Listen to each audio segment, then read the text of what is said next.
Yes, kumusta na naman mga kapatid? Welcome na naman sa ating panibagong samahan ngayong araw. Talaga naman, kung napapansin ninyo na talagang yung ginawang 10th Quadcom hearing kahapon ng Kamara ay meron na namang ibinigay na pahayag ang mga mambabatas ukol dito.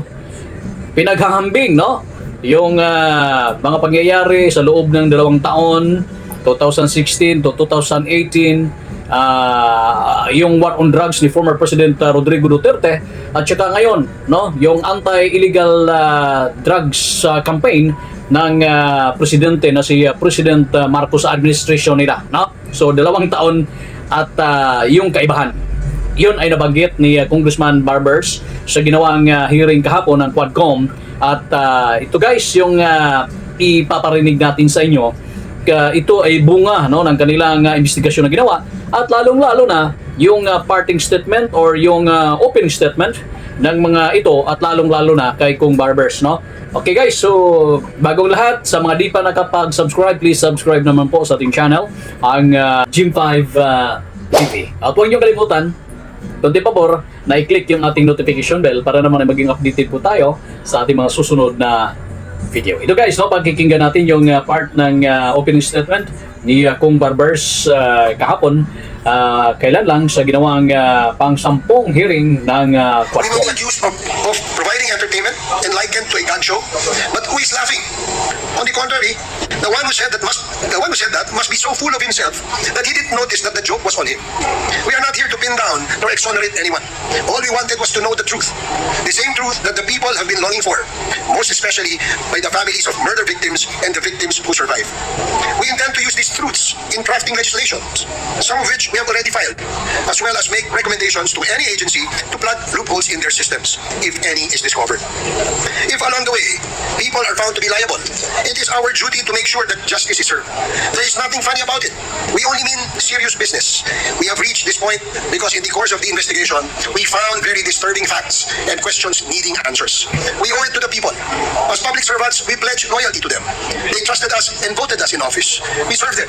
We will not use the Quadcom to exonerate ourselves and proclaim our innocence in the face of overwhelming evidence. Now, if I may, I invite all of you to look at the screen and see the inconvenient truth. These numbers are from the official PNP reports as published both then and recently, last October 21, and not just made up stories by the Quadcom. Ikumpara po natin ang unang 2 taon ng Duterte at BBM administration. Tingnan po natin ang total ng krimen o tinatawag na index crime volume. Sa unang 2 taon po ng Duterte administration ay nakapagtala ito ng 217,830 na krimen. Samantalang sa parehong panahon naman sa BBM administration, ang krimen ay bumaba ng napakalaki, 83,059, o nangangalugan na pagbawas ng 61.87% sa index crimes. Any claim to the contrary is but a figment of the imagination and if not, a propaganda. Pangalawa, tingnan po natin mula July 2016 to December 2017 ay may mga namatay o pinatay na 4,354 sa mga police anti-illegal drug operations, habang 16,000 naman at 355 naman ang pinatay ng mga riding in tandem at mga di pa nakikilalang mga salarin. Noong 2018, inilagay ng PNP sa kategoryang HCUI or Homicide Cases Under Investigation na umabot sa talang 23,327. Samantala, mula July 2022 hanggang katapusan ng 2023, ang bilang ng mga napatay sa mga legitimate police anti-illegal drugs operations ay 73 lamang po. Pangatlo, may kabuuan na 115,435 na anti-drug operations na nakalikom lamang ng 3,294,44 kilos ng shabu na nagkakahalaga ng 18.43 billion pesos sa unang 2 taon ng dating Pangulong Rodrigo Roa Duterte, habang sa mas kakaunting anti-illegal drug operations lamang sa parehong panahon sa BBM administration ay 84,676, subalit nakalikom na mas maraming shabu na umaabot sa 6,481.16 kilos. The anti-drug campaigns under former President Rodrigo Duterte from July 2016 to July 2018 and the current President Ferdinand Marcos Jr. from July 22 to early 2024 represent contrasting approaches in tackling illegal drugs and the crime in the Philippines. While both administrations aim to reduce drug-related crimes, their methods and resulting outcomes reflect significant strategic and operational differences. Here is a detailed comparison of the first 2 years of the administration's campaign. As been shown earlier, ang numero po ay hindi po nagsisinungaling. Ito po ay galing sa Philippine National Police. So meron kaibahan, no? Based doon sa report na nakuha ng Quadcom, ano pa man, masasabi natin na iisa lang din ang pakay, no? Magkaiba lang ang numero, magkaiba ang dami, pero pare-parehong drug-related operation ang resulta, at ito yun yung isiniwalat at inireport sa kanyang opening statement ni Kong Barbers, no? So baka naman ay sabihin ng iba, tira na lang yan sa inyo kasi mas marami doon noon kaysa ngayon, mas marami noon. Baka yun yung mga argumento ng iba, no? Dapat na sa inyo na yan. Kanya-kanya naman tayo ng opinion, kanya-kanya naman tayo ng reaksyon ukol dito. O ano yung inyong mga opinion, entitled din kayo dyan. Ang atin, yun yung nagiging resulta at pahayag na naganap kahapon ukol sa nasabing pagpapatuloy ng ika-10th Quadcom hearing, mga ka-Gym 5. Duterte's anti-drug campaign was characterized by an aggressive, highly visible approach involving frequent operations and a high fatality count. His administration focused on eradicating drug activity at all levels, which led to widespread arrests and significant drops in crime, but also raised concerns over human rights and due process. In contrast, the Marcos administration appears to have adopted a more refined approach with an emphasis on improved crime-solving rates and efficiency in enforcement. The significantly lower number of fatalities coupled with large drug seizures and high-value arrests suggests a strategic pivot towards disrupting drug networks through focused, intelligence-driven operations. This approach may reflect a more sustainable model aiming to dismantle supply chains rather than focusing on sheer arrest numbers or area saturation tactics. In conclusion, both administrations achieved reductions in crime and drug-related offenses, but the Duterte administration's approach was more intensive and controversial, with high casualties and widespread operations. The Marcos administration has made efforts to continue the campaign with fewer fatalities, a higher concentration on strategic arrests, and increased operational efficiency, suggesting a potential shift towards a more systematic and less violent anti-illegal drugs approach. Diba? Meron din namang sinabi, no? Meron din namang approach noon. Yung kung ating babalikan guys, yung tukhang, no? Yung tuk-tukhang nyo. Kakausapin muna yung mga drug-related or involved individual na, di ba? Yun, tukhang, di ba? Ang problema, talagang hindi naiiwasan na nangyari yung mga hanggang ngayon iniimbestigahan na. Napakaraming mga buhay ang nalalagas doon sa mga sinasabing merong kaugnayan sa illegal drugs. No? So, ganun yung mga pangyayari na hanggang sa kasalukuyan, ewan ko lang kung anong magiging resulta dito kasi umabot na ito sa International Criminal Court. At bahala na ang korte dyan, bahala na ang husgado dyan. Matapos nito, baka magbigay sila ng recommendation ng dito, Kongreso. Tingnan natin. No?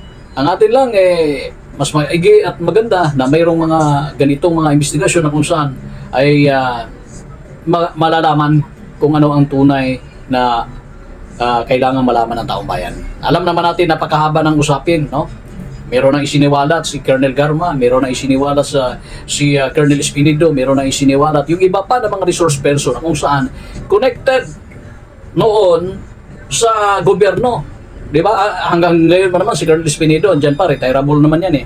Di ba? Ito si Colonel Garma, retired na, pero napakaraming mga isiniwalat na mga impormasyon na kung saan nag-uugnay sa mga usapin ng mga nakaraang administrasyon na talagang hanggang ngayon ay iniimbestigahan dahil sa hindi maganda ang epekto. No? So again, anumang usapin, iisa lang ang pakay ng gobyerno ang sugpuin ang isa sa mga sumisira ng buhay ng taong bayan, lalong-lalo na sa mga kabataan. Ito mga illegal drugs na ito, guys. The numbers mentioned above are real numbers. Sa totoo lang po, hindi namin alam ang mga tunay na pangyayari sa likod ng mga numerong ito hanggang nag-umpisa ang ating investigasyon. Ang sinabi na ating lahat na kwento ay ang karamihan ng mga pinatay ay kagagawa ng mga vigilantes na hindi pa nakikilala habang ang mga natitira ay biktima naman ng legitimate police operations kung saan ang mga pinatay ay sinabing ng laban. Sa mga testimonyang malayang ipinahayag sa ating mga pandinig ay naipakita na marahil dito ay bunga ng pamamaslang ng mga operatiba o pulis na inutusang pilitin ang mga nahuhuli na manlaban upang tuluyan na silang mapatay. Sa pahayag ng dating Pangulong Yan naman kasi, di ba? Yan yung instruction Yan yung pahayag. Inamin yun ni former President Rodrigo Duterte, guys. No? Ang gusto niya na talagang parang mabawasan kung ano yung mga sakit ng ulo nitong mga hindi magandang mga pinagagawa dyan sa komunidad. Di ba? Yun yung nakita niya paraan. At para naman ay maging maayos ang lahat at yun. Kailangan mo nang pilitin or kausapin naman laban. Ito, pagpapatuloy ni Kong Barbers, guys, ito. At dinig na dinig din natin yan nung pinatawag si President Duterte doon sa aminado siya dyan, no? Sa Senado. Sa Senado, sinabi niya na totoong sinabihan niya ang kapulisan na mag-encourage o himugin ang mga suspects na lumaban upang patayin na sila at nang sa gayon ay matapos na ang problema. Mas nakakagimbal ang mga pahayag na may pabuya o reward ang mga operatibang makakapatay ng mga nasa listahan ng drug personalities. Hindi ito may kakaila sapagkat marami na nagsabi, kabilang na si dating Special Assistant to the President na ngayon ay Senador Bongo, sa kanyang mga interviews noon, kasagsagan ng war on drugs. Ang pangakong pabuya ang malamang na naging dahilan ng paglobo ng dami ng pinatay. Without validation of the so-called narco lists, names may be added at will, whether or not the person is a drug personality, as in the case of General Wesley Parayuga, whose name was added to the list way after he was killed. May mga nagsasabi na maganda ang mga naganap na patayan sapagkat mga drug lords naman po ang napatay o ang mga adik na kriminal. Subalit sa aming investigasyon, lumalabas na may mga ibang drug lords nga na napatay subalit iilan lamang, samantalang madaming mga malalaking drug lords ang nagpatuloy sa kanilang gawain at naprotektahan pa ng gobyerno at nabigyan pa ng titulo imbis na maimbestigahan. Okay. So, ayun, no?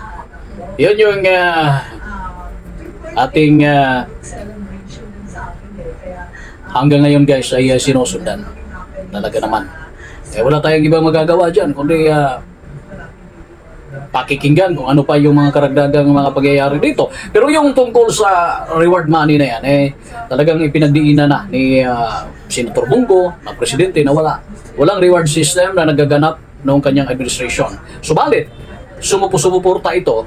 Ang pamahalaan ni Duterte doon ay sumusuporta sa mga operasyon ng kapulisan. Okay? So, bahala na kung ano man ang magiging opinion at magiging resulta sa investigasyon na ito. Ang atin ay lilitaw ang katotohanan at managot kung ano man ang dapat, kung sino man ang dapat managot at haharap sa batas kung mayroon man dapat harapin. Hanggang sa muli po, ito po ang G5 TV kasama ninyo sa bawat panahon. Maraming salamat at mabuhay ang buong Pilipinas.